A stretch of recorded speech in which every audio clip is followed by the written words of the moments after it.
I was in Maryland. I was the Bala Vikas SSC coordinator of my center. And we had prepared a most wonderful program by our SSC children for Swami. It was Swami's 75th birthday. So you can count the years back. And, whenever you are a coordinator, and I'm sure those of you who are organizing your own thing, you will forget Swami because you are so stressed out organizing. You're so stressed out. Oh, did the food come? Did they prepare properly? And that too, you have a guest like me who is allergic to garlic. Now you have to break your brains. Oh, what shall we give this woman, So you have so many problems as an organizer. So I was in the same thing. I don't know, Swami was long forgotten in the busyness of making the program for him. Anyway, it was going. But as I said, since childhood, I'm in the habit of doing my own Namasmarana in my own way. Like I said, I'm not a very good singer. But in my own way, I have my prayers and this. It's become a part of me. Wherever I am, if I didn't do prayers in my prayer room, if I'm going for a walk, I'll do it there. If I'm not going for a walk, if I'm driving, I will do it there somewhere. So that particular day, I had finished all the rehearsals with the children. You all know that usually Swami's birthday comes around Thanksgiving. So the next day was Thanksgiving and Swami's birthday. I had kind of come together, I think. And on the way back from the rehearsal, I stopped at the bank at the ATM to withdraw some money because I wanted to buy some fruits and flowers for my own prayers in the morning because it was Swami's birthday the next day. And then in the evening was the program. So I went to withdraw some money and I pulled up at the ATM, and being not very tall, I can never reach that ATM, the buttons there. So I have to open my door and kind of bend out. And so I opened my door and I was just pressing the button. I had just withdrawn the money and I turned to the side to put the money in my purse. And suddenly the back door of my car opened and some man got into the car, pulled my hair back and put a huge, like a steak knife to my neck. It was completely very hard against my throat. And he said, drive, drive, drive, he said. But my door was open, my one leg was out, still not fully in. It was not closed and he is asking me to drive. I said, I have to close the door. So I closed the door. I could see him in my mirror. He had a brown cap. I could see some blonde hair. He had his hat down. Couldn't see his face very well. Drive, drive, drive, he's saying. And without my knowledge, and this is what I'm saying and what Swami said to me, if we keep practicing without our knowledge, our mind and body will cooperate with us. So without my knowledge, my thumb went on the sticker of Swami that I have in my car. I have a tiny little sticker of Swami's in my car right next to my steering. And every day I always touch it. If there is a traffic light, I'll touch. I'm always in the habit of touching Swami's picture whenever I'm driving, yielding into heavy traffic. Swami, I'm yielding, get in here with me, a little bit. So I'm used to that. So without my knowledge, my hand went on that picture. I didn't even know I had done that. This man kept asking me to drive. I closed the door and my eyes went to the gas. Do I have enough gas? I don't know where he's going to ask me to drive. He's asking me to drive. And he said, drive, drive. But what had happened, there was another car behind me who was waiting to use the ATM. He had seen a man get into my car. So he has called 911. I don't know. Because he suddenly saw some strange man get in. But in the meantime, in the mirror, this man is there. He's saying, drive. I said, yes, I will drive. By that time, that 911 call had taken place, and within 3 minutes, some 3 police cars came and they blocked my exit in the front. So if this is the driveway, I have to drive out near the camera. Police car came and just stopped. And 6 police officers got out and stood in a straight line in front of the car. They didn't want to come forward because I think they could see that there was this knife against my throat and my head was pulled back.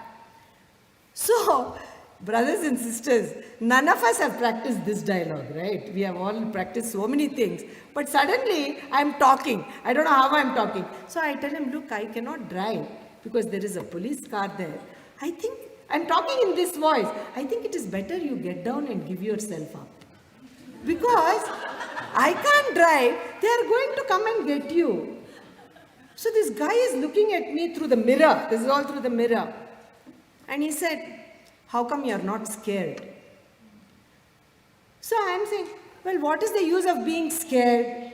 Anyway, you are going to do whatever you want to do. My children have finished high school. My responsibilities are more or less over. I'm having this conversation with some strange man with a knife at my throat. So I can't do anything much about it. You'll do whatever you do, and my responsibilities are over. But you know, I don't know, if they catch you, they may put you in that jail for a very long time. This is my very ignorance of the US law. You know? So they will think. So it is better you give yourself up, I think. It may be better for you. I'm telling you. Because as far as I am concerned, I can't do anything. I have no control over what you are going to do. So again there was a dead silence. He must have thought he really caught hold of some crazy woman. Because I'm talking like I'm talking to somebody here in a normal one. So he says, okay. And he opened the door of the car and he got out and he started to walk to the front of the car where the headlights are. I had never seen such a thing other than in the TV news. You know, we see all these things. He came up. And these 6 police officers, they jumped on him so quickly. Before I could blink my eyes, they had handcuffed him, put some chain on his legs and everything. And they dragged him and threw him in that. And I am saying, oh, Sai Rama, poor fellow. What are they doing to this man? I didn't expect they will do all these things. I thought he will walk out with his hands up in the air or something. He walked out and they threw him in the car and the 6 police officers came, are you all right, are you all right? Luckily that fellow had, in his excitement or ignorance, I don't know, he had put the blunt side of the knife against my throat. I don't know, it didn't look like he was a very good expert in criminal activity. So I came out in this very tall African American police officer, and around the ATM all the people are standing because it is Thanksgiving holiday, people are shopping. It was a shopping complex where the ATM was, you know, lot of the grocery store was there and all that.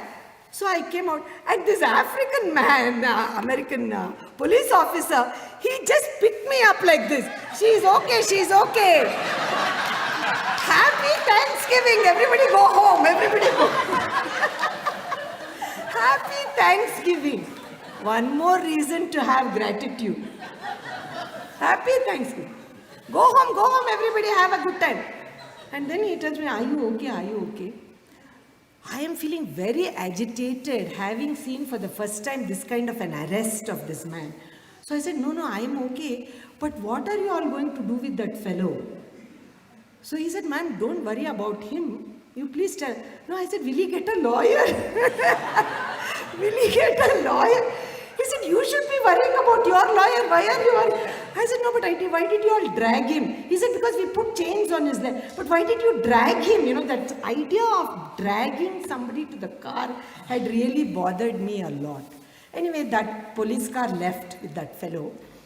And then I sat down in the car. They said, can you come to the parking lot? He drove my car into the parking lot. This is a big shopping complex. And he asked me all the questions. What were you saying to him? So I told him that, my responsibilities are over. Maybe you should give yourself up. So the police officer said, I'm very thankful today that you were the victim. I said, what?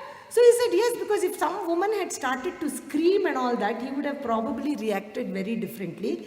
He has escaped from the penitentiary and they were already chasing him, which was why he got into my car and said, drive. They were chasing him. That's why we came so quickly. But if you had screamed and everything, he might have really damaged your thing, taken your car and driven himself.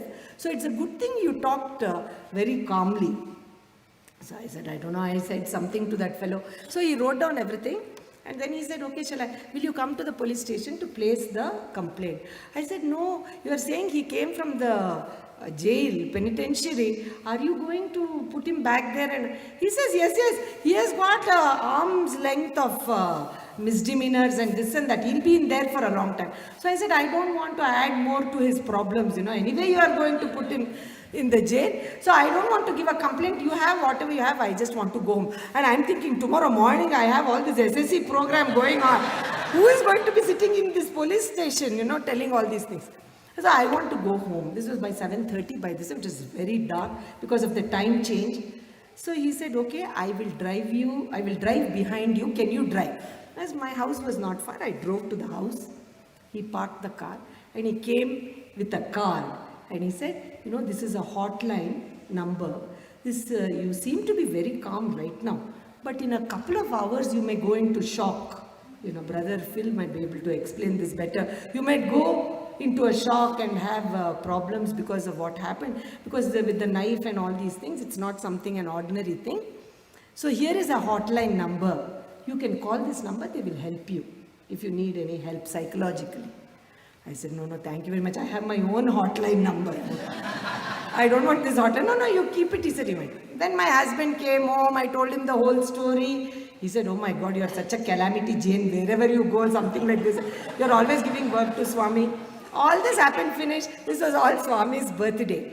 Swami was in Prashanti Nilayam. So there the birthday celebration. Here it is evening for us. There it is birthday morning, 23rd morning. Swami comes to my mother in Prashanti Nilayam and says, how is Geeta? In between all the band and Veda chanting and all that noise is going on, right, when Swami's birthday celebration, he asked my mother, how is Geeta?